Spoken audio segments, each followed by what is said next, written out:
Assalamualaikum warahmatullahi wabarakatuh. Bismillahirrahmanirrahim. Qala al-muallifu wal musannifu rahimahullah wa nafa'ana bihi wa bi'ulumihi fid dharain amin. Melanjutkan pembahasan fasal yang kemarin, yakni faslun al-ma'u qalilun wa katsirun. Jadi fasal ini menerangkan tentang pembagian air. Air itu dibagi menjadi dua. Air itu ada dua macam. Yang pertama adalah al-ma'u qalilun, ya, air yang sedikit, wa katsirun, dan yang nomor dua adalah air yang banyak atau air yang bisa dikatakan banyak. Al-qalilu madunal qullataini wal katsiru qullatani fa'atharo. Yang dinamakan dengan air yang sedikit itu adalah air yang kurang dari 2 kulah. Ya, nisbatnya di Indonesia air yang kurang dari 2 kulah itu, ukuran kolah itu volumenya ya 40 kali 40 cm kali 40 cm, itu ukuran 2 kulah. Jadi kalau ukuran kolahnya atau bak mandinya itu lebih kecil daripada 40 kali 40 cm, itu bisa dikatakan air sedikit. Wal katsiru qullatani fa'aktsaru, sedangkan yang dinamakan air banyak itu adalah air yang ukurannya itu ukurannya sampai 2 kulah atau lebih. Yaitu tadi takaran ukurannya kira-kira bak mandi ataupun kolah yang ukurannya 40 cm kali 40 cm, berarti 1600 cm persegi. Benar kan? 1600 cm persegi itu volumenya. Kalau bisa diisi air itu luasnya semacam itu, 40 kali 40 luasnya. Kalau diisi penuh itu sudah bisa dikatakan air banyak. Ketentuannya bagaimana? Al-qalilu yatanajjasu biwuqu'in najasati fihi. Konsekuensinya, jikalau kita hanya mempunyai air yang sedikit, air yang kurang dari 2 kulah, kemudian terkena najis atau ketibanan najis, kejatuhan najis, entah itu najis yang berupa telek cicak ataupun telek ayam ataupun najis-najis yang lain, otomatis air sedikit tersebut sudah bisa dikatakan mutanajis, atau air tersebut tidak bisa digunakan untuk bersuci atau berwudu ataupun untuk mandi besar. Itu konsekuensinya kalau kita mempunyai air sedikit, air yang kurang dari 2 kulah. Walaupun air tersebut kejatuhan najisnya itu tidak merubah rasa, tidak merubah warna, dan juga tidak merubah baunya. Baunya tetap, warnanya tetap. Tapi dikarenakan air itu sedikit, kurang dari 2 kulah, maka air tersebut mutanajis, air tersebut sudah tercampur najis, sehingga tidak bisa digunakan untuk bersuci, baik itu untuk berwudu maupun untuk yang lain. Konsekuensinya air banyak jikalau terkena najis atau kejatuhan najis, ya. Air banyak itu air yang lebih dari 2 kula, airnya banyak sekali, ya. Itu kalau terkena najis, misalkan kena kejatuhan tai cicak atau kotoran cicak jatuh ke dalam kolah yang ukurannya itu lebih dari 2 kulah atau lebih, itu tidak akan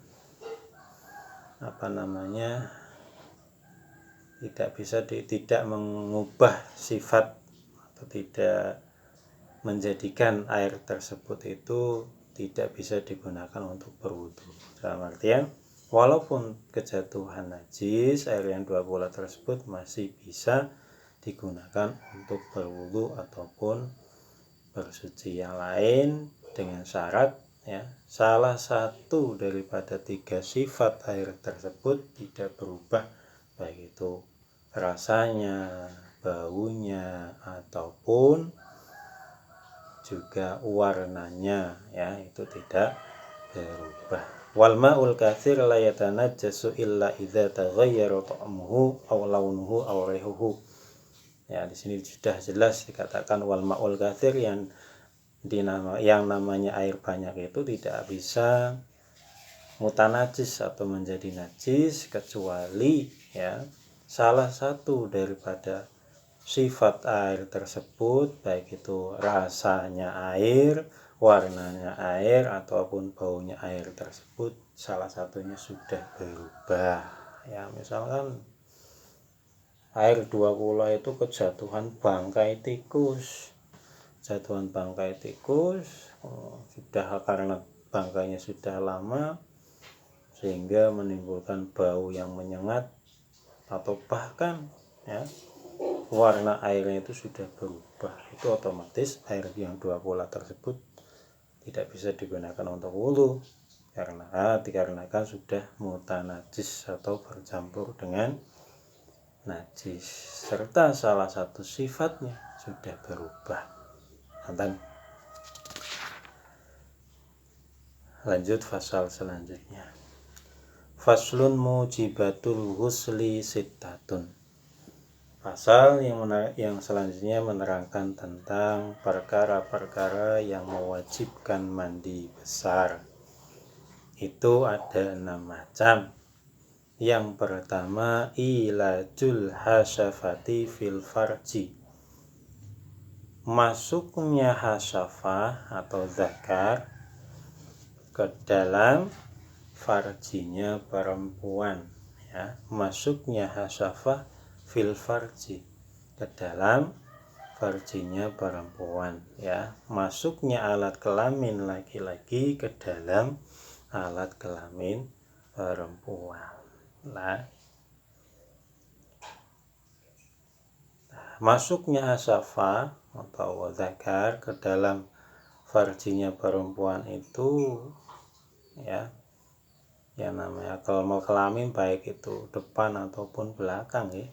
Baik itu kubul ataupun dubur itu sama saja, ya. Masuk, kalau sudah masuk, ya, walaupun hanya sedikit, ini sudah mewajibkan kita untuk mandi. Keluar mani ataupun tidak keluar mani tetap mewajibkan kita untuk mandi besar, ya. Nah, terus bagaimana misalkan ada seseorang yang menyetubuhi mayit, misalkan. Ya sing adus ya sing menyetubuhi lanang. Misalkan sing merkosa iki ya wong lanang. Mayit wadon ayune pol nembe mati, nah terus dibongkar kuburane, diperkosa, terus ya seperti itu. Jadi yang wajib mandi itu ya yang memperkosa, sedangkan mayitnya ya tidak usah dimandikan. Nah, tapi yang ngeri-ngeri gitu. Ya jangan sampai seperti itulah. Alhamdulillah. Nah, terus bagaimana misalkan memasukkan hasyafah kepada alat kelaminnya hewan, itu juga sama saja ya, baik itu hewan ataupun manusia. Kalau memasukkan zakar bagi laki-laki itu nempel atau masuk ke dalam alat kelaminnya perempuan, itu otomatis tetap wajib mandi saking gragase lanang kaya ngono ya, sampai ngekawin karo wedhus atau sapi dijajal. Begitu sebaliknya, misalkan ada perempuan yang birahinya besar kemudian bersetubuh dengan ya, kuda atau anjing ataupun yang lain, itu tetap mewajibkan untuk mandi besar ya. Walaupun di sini malah justru dijelaskan menurut hadis yang diterangkan oleh Sayyidatina Aisyah radhiyallahu anha yang menerangkan bahwasanya Rasulullah Shallallahu alaihi wasallam bersabda, "Idzal taqal hitanani aw massal hitani," ya, itu wajibal huslu. Nanti ketika bertemu alat kelamin laki-laki ataupun alat kelamin perempuan ya, baik itu hanya menempel saja ataupun sudah masuk sebagiannya, itu maka sudah diwajibkan untuk mandi besar. Itu singkat ceritanya. Nanti kalau ada muskil atau pertanyaan bisa ditanyakan secara japri, singkat saja. Wa khurujul mani, yaitu syarat perkara yang mewajibkan mandi yang nomor 2 adalah keluarnya mani ya, keluarnya mani ya, baik itu disengaja maupun tidak disengaja ya, baik itu disengaja maupun tidak disengaja ya. Keluarnya mani yang disengaja itu bagaimana ya? Yaitu kalian melakukan hubungan suami istri itu disengaja, ataupun melakukan dalam bahasa sekarang itu yang namanya onani, mengeluarkan mani dengan sengaja. Onani atau masturbasi bahasa kerennya zaman sekarang itu semacam itu juga kalau disengaja dikeluarkan kemudian keluarnya enak-enak seperti itu juga termasuk mewajibkan mandi. Atau bagaimana kalau keluar mani tapi karena ihtilam tidak disengaja kan turu terus mimpi basah ya, mimpi berhubungan suami istri di dalam mimpi kemudian mengeluarkan mani dan keluarnya pun terasa enak kayak gitu bahasa kasarnya ya, itu juga mewajibkan mandi. Nah terus bagaimana kalau misalkan kita itu mimpi ikhtilam atau mimpi hubungan suami istri tapi ya tidak mengeluarkan mani, misalkan semacam itu tidak mengeluarkan mani, maka tidak, menurut keterangan ini kita tidak usah mewajibkan mandi ya, kita tidak usah mewajibkan mandi, kita tidak harus mandi wajib ya, tidak diwajibkan mandi besar tuh semacam itu. Nah yang harus perlu kalian perhatikan bahwasanya mani itu ya ada yang namanya wazi, ada yang namanya mazi. Nah kalau yang keluar itu mazi itu keluar mani tapi tidak enak-enak, ras keluarnya itu tidak enak-enak, tapi ambunnya baunya itu seperti bau telur ayam macam itu ya, itu tidak mewajibkan kita mandi itu keluar karena terlalu melihat sesuatu yang vulgar, ya, itu keluar airnya seperti mani tapi bukan mani, karena keluarnya tidak terasa enak, ujuk-ujuk keluar sendiri, baunya seperti bau mani, itu namanya madi.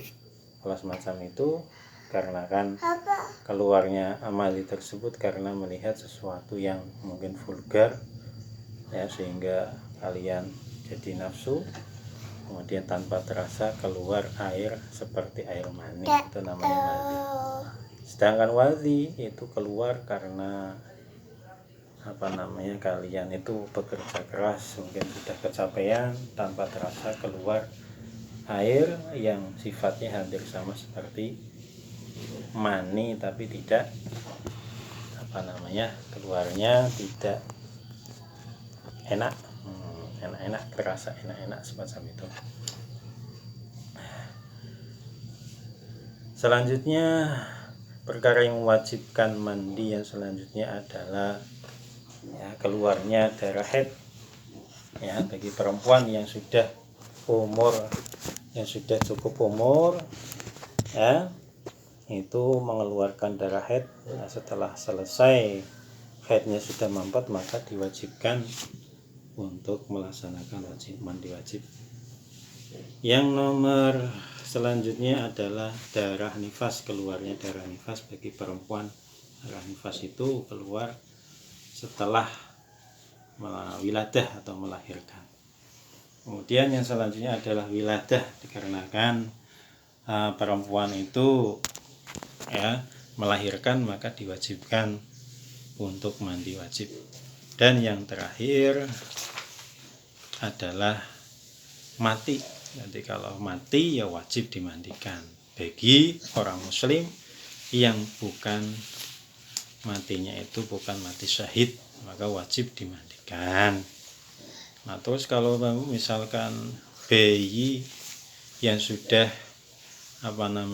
umurnya dalam kandungan sudah sempurna, kemudian lahir dilalah langsung meninggal, itu juga wajib dimandikan, ya, wajib dimandikan, kecuali bagi bayi yang keguguran, itu nggak usah diwajib dimandikan, ya, langsung dikubur saja nggak apa-apa, semacam itu. Demikian keterangan singkat mengenai pengajian hari ini, ya, mudah-mudahan insya Allah nanti bisa dilanjutkan pada pertemuan selanjutnya, ya. Dari kami cukup sekian, mudah-mudahan ada manfaatnya. Summa qala faslun furudul ghusli isnani. Al-Fatihah. Bismillah. Shiratal ladzina an'amta 'alaihim ghairil maghdubi 'alaihim waladdallin. Amin. Assalamualaikum warahmatullahi wabarakatuh.